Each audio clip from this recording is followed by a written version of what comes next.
Hi friends, I'm Brittany. I am excited to do this with Kamala and just share just what I felt led to share. And one thing that I'm really an advocate for is just self-care, mental health, just making sure we're taking care of ourselves. And so what I just wanted to share with you for a quick few moments is just the concept of the evolution of self. And what that means to me is that we are continually evolving, no matter where we are in life, whether it's through physical changes, age, education, skill building. We are constantly evolving. And just as those exterior things, as I like to say them, are continually evolving, so are the internal things. So the way we process, the boundaries we might have, the tolerances or intolerances that we develop. And so I just wanted to briefly just share a few things that I feel like are important when we talk about the evolution of ourselves. And so the first thing is just like the evolution of self is just continual. And I found just a few aspects that I feel like really anchor us into that. And my notepad's like right down here, so if I keep looking down, that's why. So I'm just going to dive right in and just say, so the first aspect of in a healthy way accepting and contributing to the evolution of ourselves is knowing our boundaries. I have been in the clinical field for over 5 years in mental health, and one of the first things we learn about is boundaries. And what that might mean, our boundaries in the way we communicate with one another, what we allow into our lives, and also what we allow into our thoughts, into our emotions, and for ourselves. And so the key breakdowns that I feel like in boundaries where we fall short or where we find conflict in keeping our boundaries is just the inability to say no. And so that is something that many research articles, one of the most common places is Psychology Today, will outline how us not being able to say no contributes to a lot of the breakdowns in our boundaries. But saying no can also mean saying yes for ourselves. And so that's important because it's all about balance. As someone who definitely identified as a, people pleaser, I always want to be there for the event. I always want to be that helping hand. I always want to take that phone call, even though I'm super tired, but that friend needs to vent or whatever the case may be. There's a depletion of self. And so we get exhausted, we get tired. And so, but what I've learned is that some of the things that I say no to allow me to say yes at a better time. So when I'm well rested, when my tolerance to be patient and to hear out somebody is a little bit better. And I think this isn't a new theory for some, but it might be for others, is that saying no to some things means saying yes to other things and maybe better things at a better time.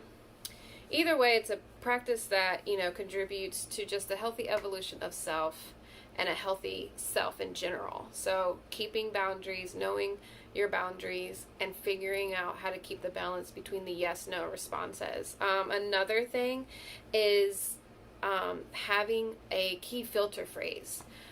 And so when we're talking about the evolution of self, maybe when I was 18, I might have filtered my decisions very differently. It might have been, I think at least if I have $5 in my account, I can, we're going out. Whereas now I'm probably like, if I only got $5 in my account, then that's a problem.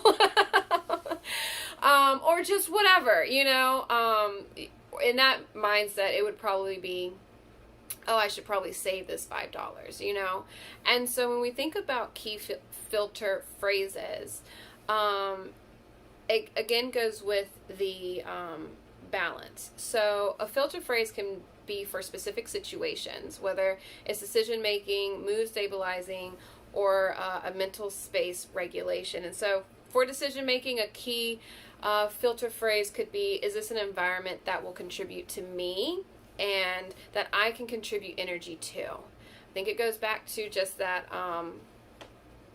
yes and no response, where are you going to be able to contribute the energy that's going to either match or at least be up to standard or whatever in that environment? And that could be for multiple reasons. Because why would you put yourself in a position that drains you, or that you add no value to, right? Just simply to be there. Another one dealing with how we interact with one another is simply say, like in communication, did I say this with love? 2 Corinthians 13:4-7 just tells us exactly what love is. And so a few adjectives can even speak to this. Did I say this in patience? Did I say this in kindness? Did I say this in a non-rude way? Those things. And so just begin to check in with your emotions first before we respond, and even asking those questions, and to continue. And that helps us walk within our boundaries as well too. And the last thing is just to do the work. We're evolving every day, all day, and there are certain things that we might get down pat now that we're gonna have to continue to do the work on later. And so to healthily, I don't know if that's a word, but I just made it up. Evolve means just doing the work within our mental and emotional and even physical facets. We naturally evolve, like I said in the beginning, through aging, through our taste in foods, our social circles, our wardrobe styles, just many different things. And so that requires the work to ensuring that we involve how we self-care and recognize our temperaments, establish boundaries, and communicate our needs. And so I have just a few questions that kind of help us to figure out where we need to do the work as far as boundaries go, as far as creating a key filter phrase, whatever the case may be. And just think of these questions to yourself. Because doing the work means digging in and researching too. And so out of these questions, just think to yourself, how many of them can you confidently answer? Okay. So the first question is, what's your attachment style? Another one is, which of the 4 personality types are you? One is, do you have at least 3 coping skills? And do you have an accountability partner? And there are several other ones that could help us figure out where we need to do the work, but those are just the ones that I feel like are kind of important to mention.